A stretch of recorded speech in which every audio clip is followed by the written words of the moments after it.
Welcome to ఊరువాడ. Telangana అసెంబ్లీలో budget పై వాడివేడిగా చర్చ జరిగింది. బీఆర్ఎస్ హయాంలో అన్ని రంగాల్లో అవినీతి జరిగిందన్నారు సీఎం రేవంత్. వేల కోట్ల రూపాయల విలువైన భూముల్ని అమ్ముకున్నారని ఆరోపించారు. గొర్రెల పథకంలో 700 కోట్ల అవినీతి చేశారన్నారు. బతుకమ్మ చీరలు, కేసీఆర్ కిట్లలోనూ అవినీతి జరిగిందన్నారు సీఎం. సూరత్ నుంచి నాసిరకం చీరలు తీసుకొచ్చారని విమర్శించారు. బతుకమ్మ చీరలు, కేసీఆర్ కిట్స్, గొర్రెల స్కీమ్లో అవకతవకలపై విచారణకు సిద్ధమా అని సవాల్ చేశారు ముఖ్యమంత్రి. సీఎం రేవంత్ వ్యాఖ్యలకు కౌంటర్ ఇచ్చారు మాజీ మంత్రి హరీష్ రావు. బతుకమ్మ చీరల విషయంలో సీఎం వ్యాఖ్యలు సరికాదన్నారు.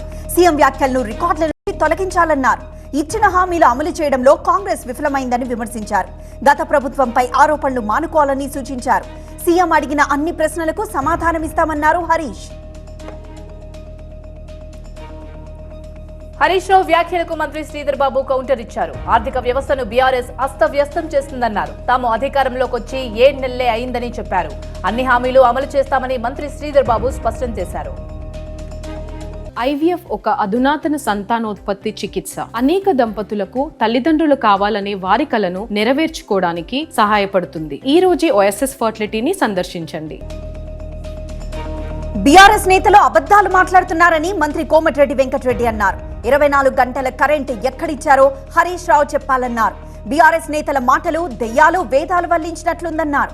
కేసీఆర్ సభకు రాలేక హరీష్ రావును పంపారని ఎద్దేవా చేశారు. అయితే మంత్రి కోమటిరెడ్డికి మాట్లాడే హక్కు లేదన్నారు హరీష్ రావు. గత ప్రభుత్వం పాత బస్తీని అభివృద్ధి చేయలేదన్నారు ఎంఐఎం ఎమ్మెల్యే అక్బరుద్దీన్ ఓవైసీ. ఎన్నిసార్లు కోరినా పాత బస్తీకి నిధులు ఇవ్వలేదని ఆరోపించారు. హైదరాబాద్ అంతా మెట్రో తిరుగుతోందని, కానీ పాత బస్తీకి మాత్రం మెట్రో రాలేదన్నారు అక్బరుద్దీన్. హైదరాబాద్ కు మెట్రో రైలు తెచ్చింది కాంగ్రెస్ ప్రభుత్వమే అన్నారు సీఎం రేవంత్ రెడ్డి. గత ప్రభుత్వం పాత బస్తీకి మెట్రో తీసుకురావడంలో విఫలమైందన్నారు. ఓల్డ్ సిటీని గత ప్రభుత్వం మోసం చేసిందని, అది ఓల్డ్ సిటీ కాదు ఒరిజినల్ సిటీ అన్నారు రేవంత్ రెడ్డి. తెలంగాణ సర్కార్పై కేంద్ర మంత్రి బండి సంజయ్ తీవ్ర విమర్శలు చేశారు. కేంద్రానికి వ్యతిరేకంగా రాష్ట్ర ప్రభుత్వం వ్యవహరిస్తుందని అన్నారు. రాష్ట్ర అసెంబ్లీలో తీర్మానం చేయడం సిగ్గుచేటని విమర్శించారు. కేంద్రం సహకరించడానికి సిద్ధంగా ఉంది, కానీ కాంగ్రెస్ ప్రభుత్వమే కొట్లాటకు పెడుతోందని చెప్పారు. అయితే కేసీఆర్ పంధానే కాంగ్రెస్ ప్రభుత్వం కూడా అనుసరిస్తుందని, రాష్ట్ర బడ్జెట్ లో ఆదాయానికి వ్యయానికి పొంతన లేదన్నారు బండి సంజయ్. బడ్జెట్ లో మహిళలకు సాయం, నిరుద్యోగ భృతి ప్రస్తావన లేదని ఆరోపించారు. బడ్జెట్ లో తెలంగాణ పదం లేకపోవడంపై స్పందించారు కేంద్ర మంత్రి ప్రహ్లాద్ జోషి. అన్ని రాష్ట్రాలకు కేంద్రం ప్రాధాన్యత ఇస్తోందన్నారు. బడ్జెట్ లో అన్ని రాష్ట్రాల ప్రస్తావన రాకపోవచ్చని, చరిత్రలో ఇలా అనేక సార్లు జరిగిందన్నారు. తెలంగాణకు బడ్జెట్ లో ఎక్కువగా కేటాయింపులు జరిగాయని చెప్పారు. సీఎం రేవంత్ నీతి ఆయోగ్ ను బహిష్కరించడం సరికాదన్నారు ప్రహ్లాద్ జోషి. దీనివల్ల తెలంగాణ సమస్యలు చెప్పే అవకాశం కోల్పోతారని అభిప్రాయపడ్డారు. బడ్జెట్ లో ఏపీకి 50,474 కోట్లు కేటాయించామన్నారు కేంద్ర మంత్రి మురుగన్. ఏపీకి రానున్న రోజుల్లో మరింత సాయం చేస్తామని స్పష్టం చేశారు. పోలవరం పూర్తి చేయడానికి కేంద్రం కట్టుబడి ఉందని చెప్పారు. వెనుకబడిన ప్రాంతాల అభివృద్ధికి ప్రత్యేకంగా నిధులు కేటాయించామని చెప్పారు. రొయ్యల బ్రీడింగ్ సెంటర్లను అభివృద్ధి చేస్తామని కేంద్ర మంత్రి మురుగన్ తెలిపారు. డిప్యూటీ సీఎం పవన్ కళ్యాణ్ కు లేఖ రాశారు కాపు బలిజ సంక్షేమ సేన అధ్యక్షుడు హరిరామ జోగయ్య. కాపులకు విద్యా ఉద్యోగాల్లో రిజర్వేషన్లు కల్పించాలని లేఖలో కోరారు. పవన్ సానుకూల నిర్ణయాలు తీసుకుంటారని ఆశిస్తున్నానని వెల్లడించారు హరిరామ జోగయ్య. ఎమ్మెల్యే సోమిరెడ్డిపై మాజీ మంత్రి కాకాని ఫైర్ అయ్యారు. అసెంబ్లీ సోమిరెడ్డి అన్ని అబద్దాలు చెప్పారన్నారు. మద్యం పాలసీలపై తప్పుడు ప్రచారం చేస్తున్నారని మండిపడ్డారు. లిక్కర్ బ్రాండ్లపై సోమిరెడ్డి వ్యాఖ్యల్ని ఖండిస్తున్నానని చెప్పారు. ఏ విచారణకైనా తాను సిద్ధంగా ఉన్నానని కాకాని స్పష్టం చేశారు. సోమిరెడ్డికి దమ్ముంటే విచారణకు సిద్ధమవ్వాలని సవాల్ చేశారు. సోమిరెడ్డి అక్రమాలపై చంద్రబాబు విచారణ జరిపించాలన్నారు కాకాని. ఉనికి కోసమే ఢిల్లీలో జగన్ ధర్నా చేశారన్నారు ఎంపీ కేశినేని చిన్ని. అభద్రతాభావంతో జగన్ అబద్దాలాడుతున్నారని విమర్శించారు. ఇంకా తెరవని రెడ్ బుక్ అంటే ఎందుకంత భయమని ప్రశ్నించారు. రాజకీయ హత్యలపై సమాచారం అడిగితే జగన్ సమాధానం చెప్పలేకపోయారని కేశినేని చిన్ని తెలిపారు.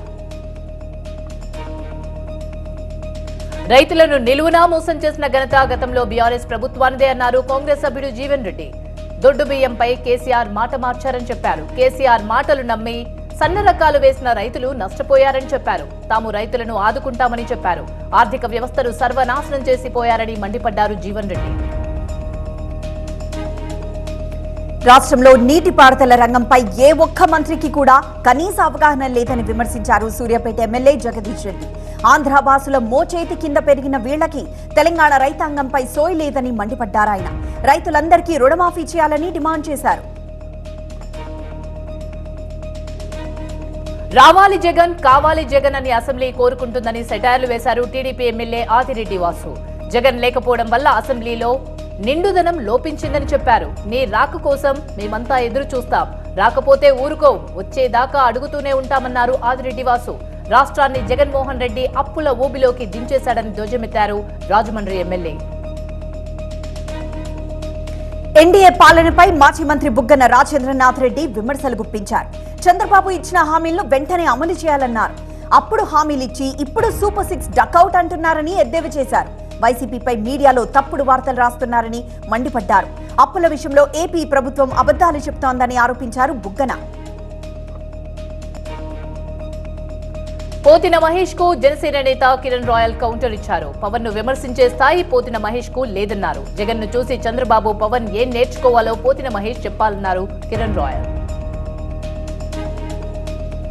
మదనపల్లి సబ్ కలెక్టరేట్ ఫైర్ కేసులో 6వ రోజు విచారణ కొనసాగుతోంది. మరోవైపు మదనపల్లిలోని రియల్ ఎస్టేట్ వ్యాపారులు, వైసీపీ నేతల ఇళ్లలో సోదాలు చేపట్టి పలు డాక్యుమెంట్లు స్వాధీనం చేసుకున్నారు అధికారులు. పెద్దిరెడ్డి అనుచరుడు వెంకటాచలపతిని అదుపులోకి తీసుకున్నారు. విశాఖ ఆసివానిపాలెంలో కలకలం రేగింది. యువతులపై పెట్రోల్ దాడికి యత్నించాడో యువకుడు. యువతుల ఇంటిపై పెట్రోల్ పోసి పరారయ్యాడు. అయితే నిందితుడు శివశంకర్ ను అరెస్ట్ చేశారు పోలీసులు. ఖమ్మం జిల్లా కల్లూరు మండలం పేరుపంచ ప్రభుత్వ హైస్కూల్లో అమానుష ఘటన చోటు చేసుకుంది. స్కూల్లో విద్యార్థుల జుట్టును టీచర్ కత్తిరించడం వివాదాస్పదమైంది. విద్యార్థులతో కలిసి వారి తల్లిదండ్రులు స్కూల్ వద్ద ఆందోళనకు దిగారు. నిర్మల్ జిల్లా భైంసాలో ఒకరికి డెంగ్యూ వ్యాధి సోకడంతో అధికారులు అప్రమత్తమయ్యారు. కాలనీల్లో పర్యటించారు వైద్యాధికారులు. ప్రజలు అప్రమత్తంగా ఉండాలని సూచించారు. వ్యాధి నివారణకు ప్రత్యేక చర్యలు చేపట్టాలని అధికారులను ఆదేశించారు. హైదరాబాద్ లో భారీగా డ్రగ్స్ పట్టుబడ్డాయి. 12 లక్షల విలువైన హెరాయిన్ ని పట్టుకున్నారు పోలీసులు. డ్రగ్స్ కేసులో తండ్రి కొడుకు హనీఫ్, సిద్దిక్ అరెస్ట్ చేశారు. ప్రధాన పెడ్లర్ మింటూ పరారీలో ఉన్నాడని సిపి సుధీర్ బాబు వెల్లడించారు.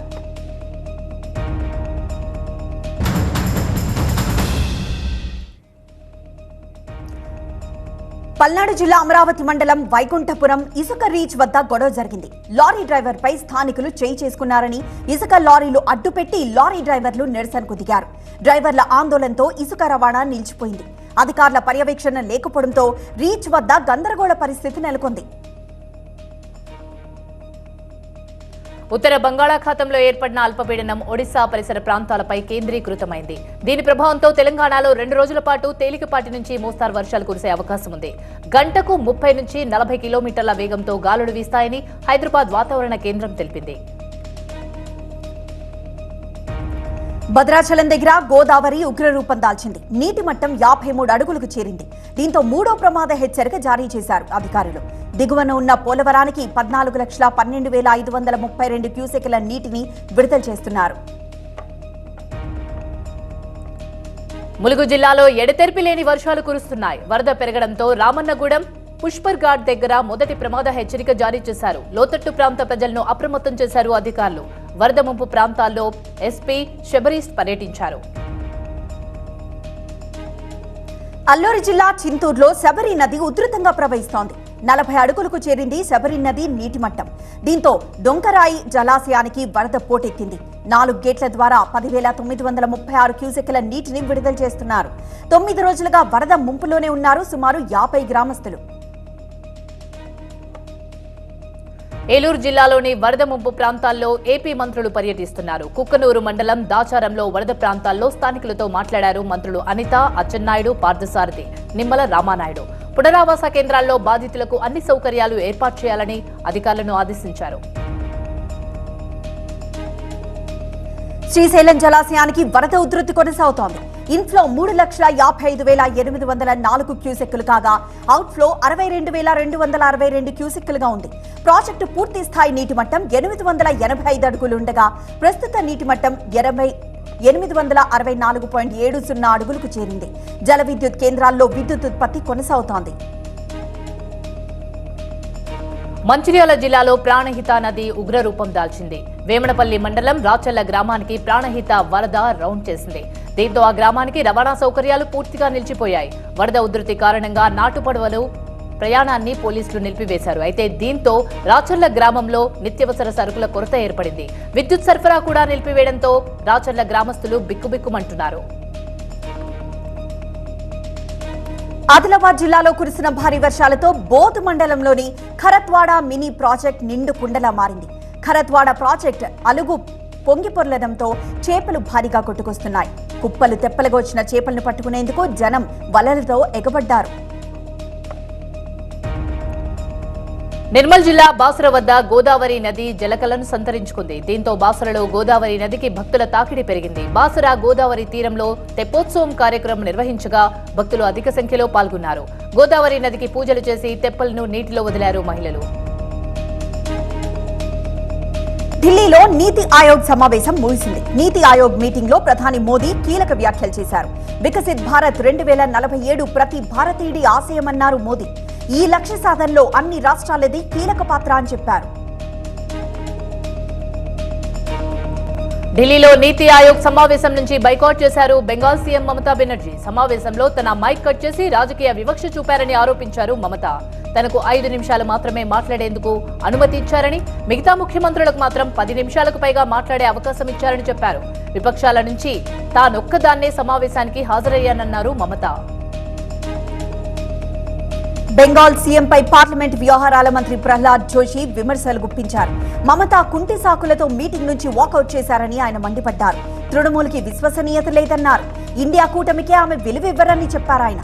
మోదీ విజయాన్ని జీర్ణించుకోలేకే మమతా ఇలాంటి ఆరోపణలు చేస్తున్నారంటూ ప్రహ్లాద్ జోషి తిప్పికొట్టారు. ఢిల్లీలో కేంద్ర జలశక్తి శాఖ మంత్రి సిఆర్ పాటిల్ తో ఏపీ సీఎం చంద్రబాబు భేటీ అయ్యారు. పోలవరం సహా ఏపీలో ఇతర సాగునీటి ప్రాజెక్టులపై చర్చించారు. సీఎం వెంట కేంద్ర మంత్రులు రామ్మోహన్ నాయుడు, పెమ్మసాని చంద్రశేఖర్ కూడా హాజరయ్యారు. రుద్రప్రయాగ జిల్లాలో భారీ వర్షాల కారణంగా కేదార్నాథ్ యాత్రకు ఆటంకం ఏర్పడింది. యాత్ర మార్గంలో భారీగా కొండ చర్యలు విరిగిపడడంతో సోన్ ప్రయాగ్ లో రాకపోకలకు అంతరాయం ఏర్పడింది. ఎన్డీఆర్ఎఫ్, ఎస్డీఆర్ఎఫ్ సిబ్బంది సహాయక చర్యలు చేపట్టారు. మరోవైపు వరదల వల్ల రుద్రప్రయాగ్ లో నదులు ఉధృతంగా ప్రవహిస్తున్నాయి. భోపాల్లో భారీ వర్షాలు కురుస్తున్నాయి. ఎడతెరిపి లేని వర్షాల వల్ల రోడ్లన్నీ జలమయమయ్యాయి. పలు చోట్ల వరద నీరు భారీగా చేరింది. అనేక ప్రాంతాల్లో కాలనీల్లో నీరు చేరడంతో వాహనదారులు, స్థానికులు ఇబ్బందులు పడుతున్నారు. జమ్మూ కశ్మీర్ కుప్వారాలో భారీ ఎన్కౌంటర్ కొనసాగుతోంది. కమకరీ సెక్టర్ లో పాకిస్తాన్ బార్డర్ యాక్షన్ టీం జరిపిన దాడిని భారత సైన్యం తిప్పికొట్టింది. భద్రతా దళాల కాల్పుల్లో పాక్ చొరబాటుదారుడు చనిపోయాడు. 4 జవాన్లు గాయపడ్డారు. ఛత్తీస్గఢ్ లో భారీ వర్షాలకు దార్చుల్ ఆనకట్ట తెగిపోవడంతో బలోడా బజార్లోని గణేష్పూర్ గ్రామంలో వరద నీరు ప్రవహిస్తోంది. దాదాపు 200 ఇళ్లు నీట మునిగాయి. ఎన్డీఆర్ఎఫ్ బృందం రంగంలోకి దిగి సహాయక చర్యలు ప్రారంభించింది. కేంద్ర బడ్జెట్ లో తమిళనాడుకు అన్యాయం జరిగిందంటూ రాష్ట్రమంతటా నిరసన ప్రదర్శనలు నిర్వహించింది డీఎంకే. కేంద్రం ఎన్డీఏ పాలిత రాష్ట్రాలకు ప్రత్యేక ప్రాధాన్యత ఇస్తూ తమిళనాడుపై సవతి తల్లి ప్రేమను ప్రదర్శించిందని డీఎంకే ఆరోపించింది. ఢిల్లీ ప్రభుత్వ పరిధిలోని పాఠశాలల్లో ప్రైవేట్ పాఠశాలలకు ధీటుగా ప్రమాణాలు పాటిస్తున్నామని తెలిపారు మంత్రి అతీషి. సీఎం కేజ్రీవాల్ చేపట్టిన చర్యల కారణంగా మెరుగైన ఫలితాలు సాధిస్తున్నామని ఆమె చెబుతున్నారు. నవీ ముంబైలో 3 అంతస్తుల భవనం కుప్పకూలింది. శిథిలాల నుంచి 2 ప్రాణాలతో రక్షించారు. ఒక మృతదేహాన్ని వెలికి తీశారు. శిథిలాల కింద మరికొంతమంది ఉన్నట్లు భావిస్తున్నారు. సంఘటనా స్థలంలో ఎన్డీఆర్ఎఫ్ సిబ్బంది రెస్క్యూ ఆపరేషన్ చేపట్టారు. జమ్మూ కాశ్మీర్ లో ఘోర రోడ్డు ప్రమాదం జరిగింది. అనంతనాగ్ దగ్గర కారు బోల్తా పడింది. ఈ ప్రమాదంలో 8 మంది చనిపోయారు. మృతుల్లో 5 చిన్నారులున్నారు. ప్యారిస్ వేదికగా జరుగుతున్న ఒలింపిక్ క్రీడల్లో పాల్గొన్నారు బీహార్ ఎమ్మెల్యే శ్రేయస్ సింగ్. ఎమ్మెల్యేగా ఎంపిక కాకముందే శ్రేయసీ సింగ్ షూటింగ్ క్రీడాకారిణి, అర్జున అవార్డు గ్రహీత కూడా. డబుల్ ట్రాప్ విభాగంలో 2014లో గ్లాస్గోలో జరిగిన కామన్వెల్త్ గేమ్స్ లో రజత పతకాన్ని, 2018లో గోల్డ్ కోస్ట్ లో జరిగిన పోటీల్లో బంగారు పతకాన్ని అందుకున్నారామె.